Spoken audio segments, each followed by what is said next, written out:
Good morning all of you. ये 10th class की first poem है जिसका नाम है द फाउंटेन। ये पोएम जेम्स रसल लॉयल के द्वारा लिखी गई है। यूपी बोर्ड में पोएट्री सेक्शन से 7 नंबर के क्वेश्चंस पूछे जाते हैं, जिसमें 3 नंबर में या तो आपको एक सेंट्रल आइडिया लिखना होता है या फिर अपने कोर्स की किसी पोएम की 4 लाइनें। 4 नंबर के अंतर्गत आपको एक स्टैंजा दिया होता है, उस स्टैंजा से रिलेटेड नीचे 2 क्वेश्चन दिए होते हैं, आपको उन क्वेश्चंस को सॉल्व करना होता है। तो आप सभी को सभी पोएम्स को बहुत ध्यान से पढ़ना है और उसे समझने की कोशिश करनी है। ये आपकी फर्स्ट पोएम है। चलिए स्टार्ट करते हैं। इसका फर्स्ट स्टैंजा है, into the sunshine full of the light, leaping and flashing from morn till night. Into the sunshine, sunshine means होता है धूप या सूर्य का प्रकाश। full of the light, full मतलब होता है भरा हुआ, light मतलब प्रकाश से, leap मतलब होता है उछलना, flash मतलब होता है चमकना, morn मतलब सुबह, night मतलब रात। तो इस स्टैंजा में जो कवि हैं वो ये कहना चाहते हैं कि into the sunshine full of the light leaping and flashing from morn till night, यानी जो फव्वारा है वो सूरज के प्रकाश में या सूरज की रोशनी में प्रकाश से भरा हुआ दिखाई देता है। Leaping and flashing from morn till night, और फव्वारा सुबह से लेकर रात तक उछलता हुआ और चमकता हुआ दिखाई देता है। यानी इस स्टैंजा में कवि फव्वारे को देखकर कहते हैं कि फव्वारा सूरज के प्रकाश में बहुत ही तेज गति के साथ उछलते हुए और चमकते हुए सुबह से रात तक अपना काम करता रहता है। यानी इस स्टैंजा में जो कवि हैं वो ये बता रहे हैं कि फव्वारा रुकता नहीं है, बल्कि सुबह से शाम तक कंटिन्यू अपना काम करता रहता है।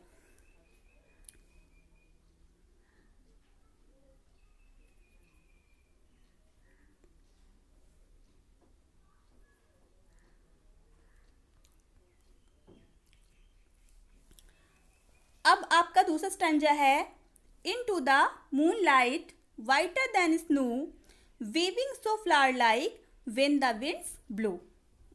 मून लाइट मीन्स होता है चंद्रमा का प्रकाश यानी कि चांदनी। वाइटर मीन्स होता है सफ़ेद, अधिक सफ़ेद। स्नो मीन्स होता है बर्फ। वेव मीन्स होता है हिलना या डुलना। फ्लावर लाइक मीन्स फूलों के समान या फूल के समान। विंड मतलब जब। विंड्स मीन्स हवा। ब्लो मीन्स चलना।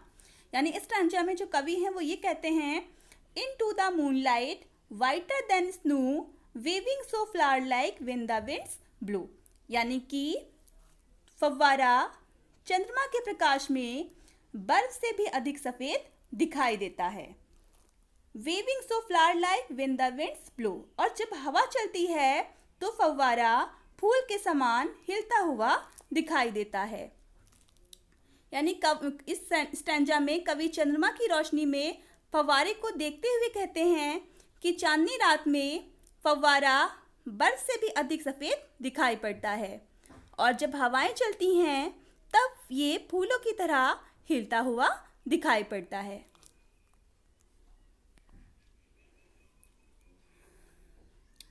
इसका तीसरा स्टैंजा है, into the starlight rushing in spray happy at midnight happy by day.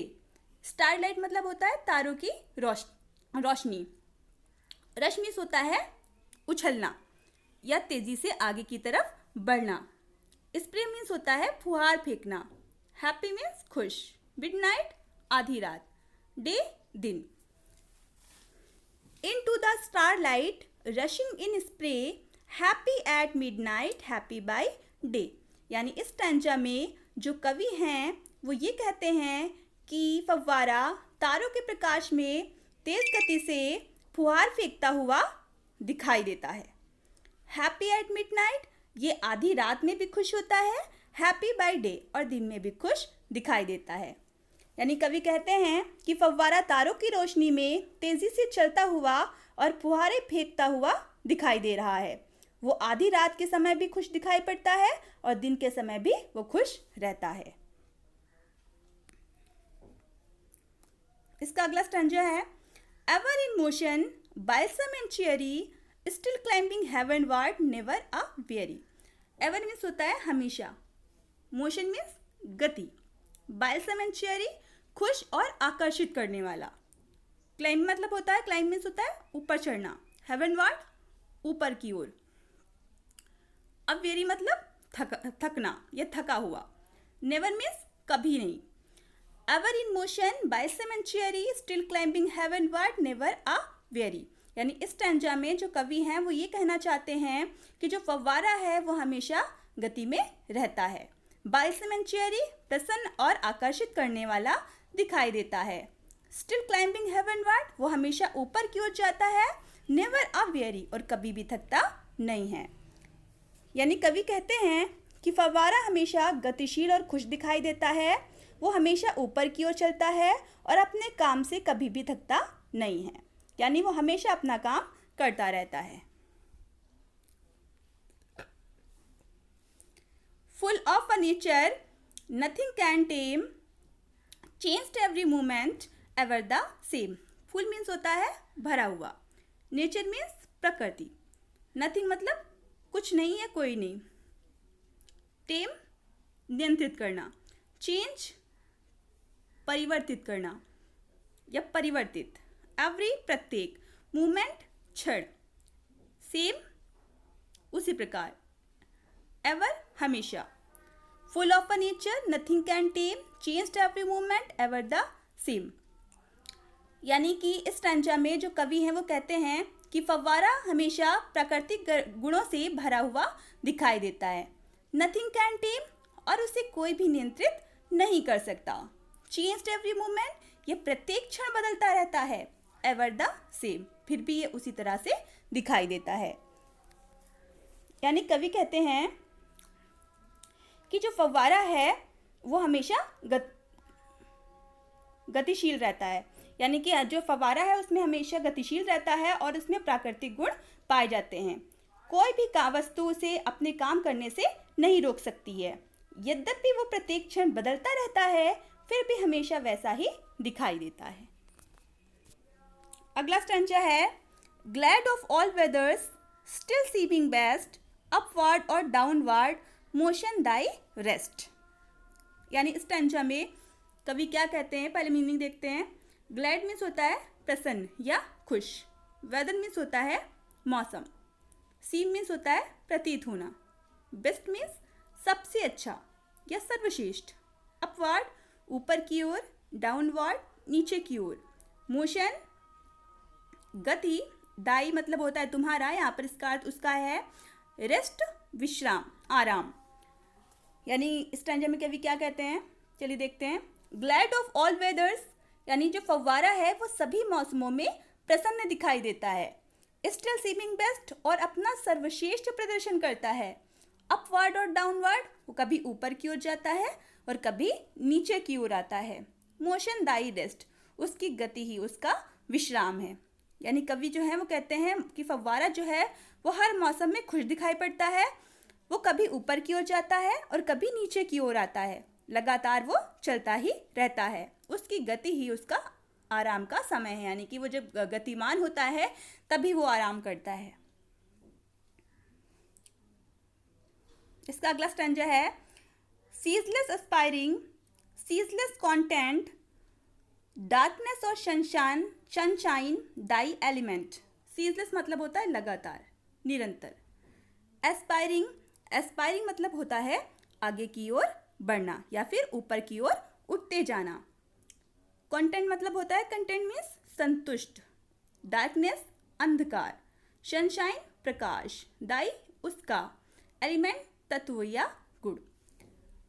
Ceaseless aspiring, ceaseless content, darkness और सनशाइन दाई एलिमेंट। यानी इस स्टैंजा में जो कवि हैं वो ये कहना चाहते हैं कि जो फव्वारा है वो लगातार ऊपर की ओर उठता जाता है, यानी कि आगे की ओर बढ़ता है। सीजलेस कंटेंट वो अपने हम हर काम से संतोष का अनुभव करता है, यानी वो हमेशा संतुष्ट रहता है। डार्कनेस और सनशाइन दाई एलिमेंट, चाहे अंधकार हो चाहे प्रकाश, यही उसके गुण हैं। यानी जो कवि हैं वो कहते हैं कि फव्वारा जो है वो हमेशा ऊपर की ओर ही चलता है, किंतु ये अपनी प्रगति से हमेशा संतुष्ट रहता है, चाहे दिन हो या रात, उसका स्वभाव झोंका तो ही रहता है। मतलब इसके काम करने के ढंग में कोई भी परिवर्तन नहीं होता। ये लास्ट स्टैंजा है, ये कंक्लूडिंग स्टैंजा से कह सकते हैं। कवि कहते हैं, glorious fountain let my heart be fresh changeful constant upward like thee. Glorious means होता है शानदार, फाउंटेन मीन्स फव्वारा, हार्ट मीन्स दिल, फ्रेश मतलब ताजगी भरा, चेंजफुल परिवर्तनशील, कांस्टेंट मतलब होता है दृढ़ या मजबूत, लाइक दी अपने ही समान। यानी इस स्टैंजा में जो कवि है वो कहते हैं, glorious fountain let my heart be fresh changeful constant upward like thee. Glorious fountain यानी हे शानदार फव्वारे, लेट माई हार्ट बी मेरे दिल को भी बना दे, फ्रेश ताजगी भरा, चेंजफुल परिवर्तनशील, कांस्टेंट दृढ़, अपवार्ड लाइक दी अपने ही समान, यानी कि ऊपर जो तेरे गुण बताए गए हैं उनके समान ही मुझे तो शक्तिशाली, ताजगी भरा, परिवर्तनशील बना दे। यानी फव्वारे को संबोधित करते हुए कवि कहते हैं कि शानदार फव्वारे, मेरी इच्छा है कि मेरा दिल भी तुम्हारी तरह ताजगी भरा, परिवर्तनशील, मजबूत और अच्छी चीज़ों को प्राप्त करने की इच्छा रखने वाला या ख्वाहिश रखने वाला हो जाए। यानी इस पोएम के ज़रिए जो कवि हैं वो हमें बताना चाहते हैं कि हमें अपने लक्ष्य की तरफ लगातार आगे बढ़ते रहना चाहिए, हमें अपने प्रयासों से सीखना चाहिए, हमें कभी भी निराश नहीं होना चाहिए, हमें कभी भी थकान का अनुभव नहीं करना चाहिए, हमें निरंतर आगे ही बढ़ते रहना चाहिए। Thank you so much.